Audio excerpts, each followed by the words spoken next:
would be champagne consumed by those undefeated still 1972 Dolphins and still the only undefeated team in the NFL's history for another year. Put some respect on their name. Patrick Mahomes and the Chiefs suffering their first loss, and we have a shakeup at the top of the AFC. In the process, does the road to New Orleans now go through Orchard Park and Highmark Stadium? Let's get to the festivities. Pick things up in the fourth quarter. That's Josh Allen, 3-1 against Mahomes in the regular season. In his career, he finds Curtis Samuel, 5 grabs, 58 yards. Aselli, his first receiving touchdown as a member of the Bills. Then Kareem Hunt. Hey, Kareem Hunt enjoying that starting running back designation at least for one more week. Isaiah Pacheco is looming. He had 14 carries, 60 rushing yards. Hey, we have a tight end touchdown for the Chiefs. Just not the guy you're thinking of. It's Noah Gray. He had 2 of them. Patrick Mahomes threw 3 of them. And now it's just a 2-point game. But here comes Josh Allen to Khalil Shakir. How massive has he been for that Bills receiving group? Matter of fact, how massive was that hit? He was shaken up after that. 4th and 2. Got to have it. Josh Allen lobbied to run the play and not kick the ball. Wow. And he kept it himself, and he took it in for 6. He said he knew about number 15 on the other sideline. You give him the ball in a one-score game, you're asking for the loss. Instead, he's asking for the football and making it a multiple-score game. And that is how the Bills improved to 9-2 for the first time since '92 and take care of the Chiefs. Hey, let's stay in the Empire State. That's where Rex Ryan and Tedy Bruschi joined the program from New York. Gentlemen, good morning, Rex. What message did Josh Allen and the Bills send to the rest of the AFC in yet another regular season win against the Chiefs? Well, I think right now they're the team to beat. And Brew and I talked about it before. I think they're the best team in the AFC. And I've warned for now, and I've warned everybody about Kansas City. You don't win by knockout, man. That's telling me you're not that team. But Buffalo does. And forever, I love Josh Allen. I love him so much. I said that he's best player in the National Football League, and I'll stand by it. Patrick Mahomes may be the best quarterback. That's where we got to have an argument here. But the best player is Josh Allen. Yeah, you've been telling me that for years, Rex, with Josh Allen. And that run you just saw on 4th down, it seemed like that was a Josh Allen run where he just said, I've had enough. I've had enough. 4th and 2, give it to me. Nobody's open. He takes it all the way, starts flexing in the end zone. It's just a matter of time before this guy can take it over. I think his self-control is evident, too, in this game where if the Chiefs were taking away the big play, he checked it down. If the Chiefs were taking away anything else, he would run for maybe a first down. He's starting to develop timing, when to put on the cape. And that was the moment when he needed to do that, and he did. So I'm with you this week in terms of Josh Allen, all right? But this is a to-be-continued series here with the Chiefs and the Bills. They're going to play again. Brew, I got to say this. Josh Allen has never lost to Patrick Mahomes. His team has, but Josh Allen hasn't. That's a good way of putting it. Okay. Yes. Okay. Some nuance. Right. So Tedy, all right, we showed you what happened with that highlight. You're going to tell us what it means. The Chiefs snapped their winning streak, first loss of the season, all that goes by the wayside. Is the loss a bad game, or is it a bad sign for Kansas City? For this one, I'll truly say this is a little of both because they didn't execute in critical areas, but also the bad sign for me is the offensive tackle position for the Kansas City Chiefs. Rousseau, Epinesa, Miller, these guys, they started compressing the pocket, which has happened all year. Critical penalty on Taylor in a moment late in the game yesterday from the offensive tackle position. And Mahomes is starting to feel and know for a fact that I will not have a lot of time dropping back to throw this pass, so I have to improvise almost immediately within 1 second, 1.5 seconds. He knows he isn't going to be able to have the time because of the weakness on the edges. And you play teams down the road, Rex, like a Pittsburgh, like a Buffalo, like these teams that have edge rushers. This is a sign that the Chiefs maybe can't fix. Yeah, I think it's a bad sign. And I thought so all season that nobody's afraid of Kansas City anymore. And I think that's the crazy part of it. All right? Why? Because their offense, man, they used to light people up. They don't scare anybody. And so the remaining schedule, and I get it, they're going to be favored in every single game. There's not a team on that schedule that doesn't think they can play with Kansas City. And that's what happens. They don't scare you anymore like they used to. And, you know, and that's the thing where, I always say it, when they remind me a little bit last year of Philadelphia at this time, when they're winning games, but they're not winning by knockout. And what that means is when you play a lesser team, you let them hang around. Well, on any given day, that lesser team can rise up and find a way and beat you. One play there, absolutely. I'd love to see Worthy be a more consistent threat down the field. I mean, he's having trouble. What you say, he's a track athlete playing football. You told me that in the meeting this morning. I'm telling you, he's on the sideline when he's having trouble seeing the ball in the air and not getting his feet down. It was a big play in the game he could have had. Same thing in Tampa a few weeks ago. He did that also. I'd love to have him be more of a threat, but definitely. I still think Patrick Mahomes in the fourth quarter is the scary thing. We'll see. But the Chiefs, really the Bills, are the ones we should be celebrating today. Rex, if you want to see that knockout win by the Chiefs, it might come next week when they travel to Carolina. With the win, by the way, Josh Allen jumps to the MVP favorite, according to ESPN Bet. That's early in the morning, man. Jacked up. Lamar Jackson, 1-3 all-time as a starter against these Pittsburgh Steelers. This is a battle of the AFC North. The last 7 of these meetings have been decided by 7 or fewer points. But, hey, the Ravens got the best rushing attack in the league. Oh, no. Derrick Henry puts the rock on the carpet, and for the first time all season, he's lost a fumble. He's recovered the previous 2. Steelers recover. They get a field goal. We move to the second quarter. Ravens up 7-6. They actually outgained the Steelers, who didn't manufacture a touchdown in this game. Jackson to Isaiah Likely met by former teammate Patrick Queen. He rips it loose. Ball. Queen then recovers, so the Steelers get another field goal. They take the lead 9-7. Fourth quarter, Ravens trail 15-10. The Steelers have yet to score a touchdown in the game. Justice Hill comes down with it. Wait, or does he? Because Peyton Willis took it right from him. Interception. Chris Boswell, another field goal. He was 6 for 6 on field goals in the game. 2nd and 2 at the Pittsburgh 16. Jackson going to find Zay Flowers. That's 6. Ravens still down 2. It's 18-16. Best running back in the league. Give it to Derrick. Or roll out. Find somebody.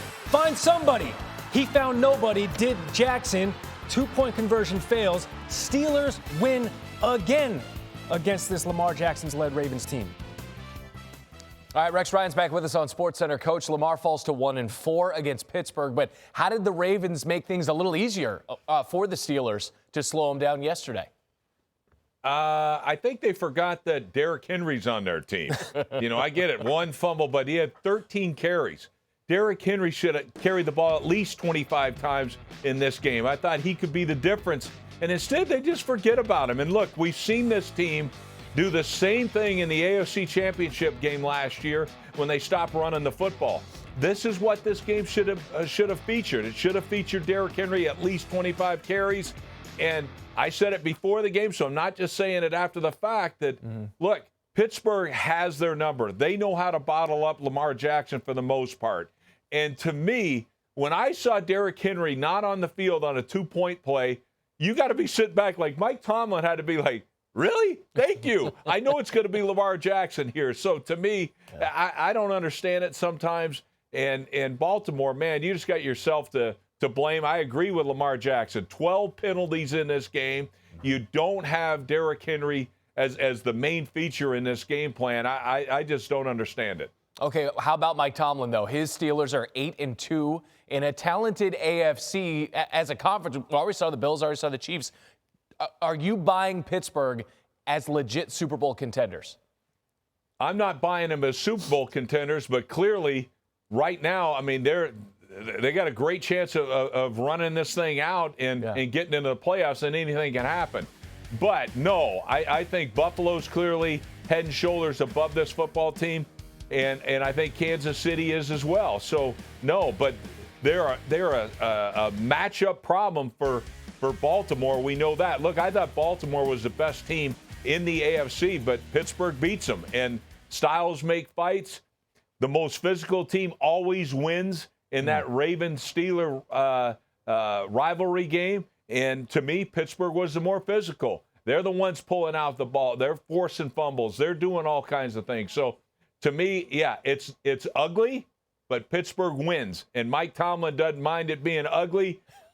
I think right now, clearly the coaching job he's done in Pittsburgh is the best job in the AFC. You know, now I wouldn't put him coach of the year because I think that's Dan Campbell. But other than that, it's Mike Tomlin. Best one in the AFC. All right, meanwhile, the Steelers, you mentioned winning ugly. They improved to 2-0 in games where they don't score a touchdown this season. They get 6 field goals. They're tough to beat. Watch out. Come on. Oh, that's like Mortal Kombat. It's a live wire. You love Mortal Kombat. Get over here. Well, the combat last night, Sunday Night Football, it is the Chargers hosting the Bengals. That is Justin Herbert, and he is off to the races. And, oh, no. I fumbled the football for you. Herbert puts it on the carpet. Geno Stone recovers for the Bengals. Got some popsicles in the freezer. Joe Burrow, meanwhile, would turn it into points. Why? Chase points, Gary. Jamar Chase. 7 grabs, 75 yards, 2 touchdowns for Chase. His 10th career game with multiple receiving scores since he cracked into the league in 2021. And here goes Joey Burr one more time. We're tied at 27. These are two teams who will give away late leads. They will let late drives stall. What would happen? Got a first down to T. Higgins. Welcome back. First game since week 7, out with a quad injury. 9 grabs, $148 and a score. Evan McPherson going to turn it into 3. Oh. Nope. That thing drifting left from 51. Bengals are 1-6 in one-score games this season. Zach Taylor can hardly watch, and he would have to watch Herbert turn it on late. Threw for 297. What an adjustment. What a grab from Ladd McConkey. 6 grabs, 123 yards for him. J.K. Dobbins, meanwhile, he said he asked his running backs coach, Keel McDonald, you want me to score here? And he goes, yeah, go score. I actually said, bleep it, go score. I just had a feeling I was going to go score. He did. 2 touchdowns. The last one is the difference, 34-27, leading to a demure Jim Harbaugh. Mindful. Great win! Great team win. Great analyst. That's Damien Woody, D-Dub. Hey, what has Jim Harbaugh's biggest impact been on this team this season? How about toughness, man? Toughness. You know, my lasting memory of the Los Angeles Chargers when they blew like a 28-point lead against the Jacksonville Jaguars in the postseason. You know, this team has always been thought of as not being able to finish, but this is just a tough and gritty team. Obviously, they play great defense. They have one of the best defenses in the National Football League, and they just take on the personality of their head coach, the culture of their head coach, and what you're seeing now is a team that knows how to win and finish games. You mentioned the defense. This is the first game all season they've let an opponent score more than 20 points, that opponent being Cincinnati, now 1-6 in one-score games. Why are the Bengals, D-Dub, so bad in close games? Well, big reason is their defense. Their defense has just been terrible all year long. They've lost a lot of key players over the years, but this is a team, they just seem to blow assignments on the defensive side of the football. They can't finish games. And it's really a shame because Joe Burrow is having arguably his best season as a pro, but he's just sitting here with not the results that anyone is looking for with the Cincinnati Bengals. That's why the numbers are kind of deceiving. They're 4-7. Joe Burrow leads the league in passing yards. Jamar Chase leads the league in receiving. But after the game, he said, I don't call the plays for us. Maybe he should. Damien. Maybe. Yeah, much appreciated, D-Dub. Where'd he go? He went to Jared. Talking about Jared Goff. Coach is talking about big plays. We had plenty. Battle of the Big Cats here. It's the Lions hosting the Jags. 3 minutes to go, second quarter. Lions are already up 21-3. Amon-Ra St. Brown, the Sun God. 8th straight game with a receiving touchdown. That's a franchise record. Blink and you miss him. 28-6, the Lions were up at the break. Their very next possession on the other side of halftime. 2nd and 4 from the 36. Goff. He's got weapons all over the place. Who's he going to find this time? Jamison Williams. 64 yards. Look at the field opening up like a double click. What's he going to find? Pay dirt. 124 yards.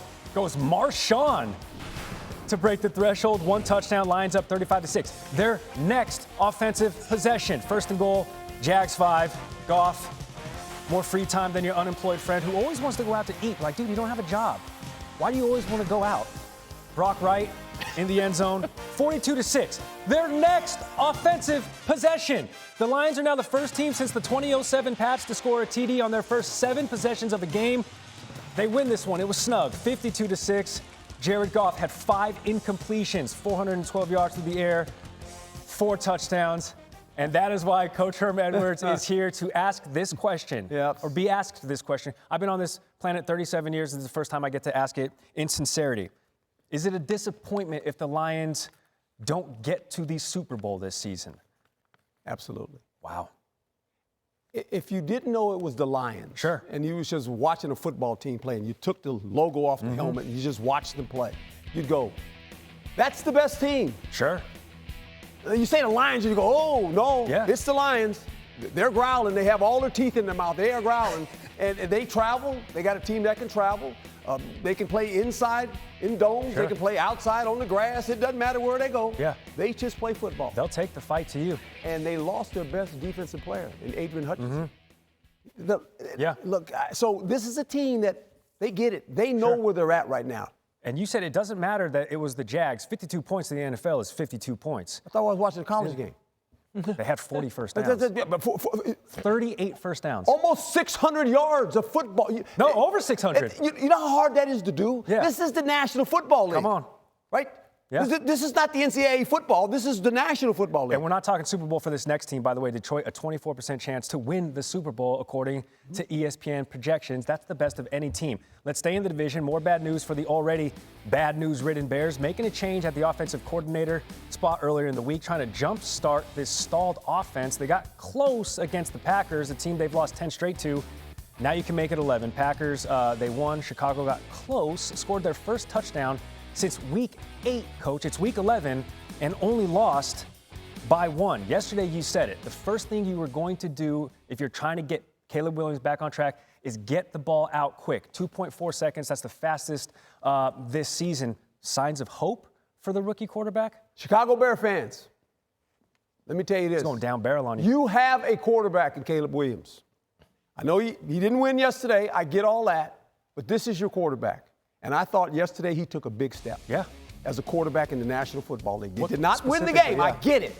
But the way he played yesterday, he can build on that. Sure. And good for him and good for the Chicago Bears. Yep, 2 rushing touchdowns. It was close. Green Bay edged them out. Caleb Williams did not have an interception, but he was getting the ball out quick. 23 of 31, over 200 yards. Also did 70 on the ground for him. So, okay. He played like a first-round pick should play at this point of the season. Sure. He's a rookie quarterback. Don't lose sight of that. They have lost 4 straight after winning 3 straight. Chicago's next 2 opponents. Minnesota and Detroit. Okay. More division opponents, but this is the division that he's living in. Sure. Now. He's going to have to play against these guys and eventually start beating them. Those 2 teams, a combined 17-3. Coach, much appreciated. He's hanging out all morning.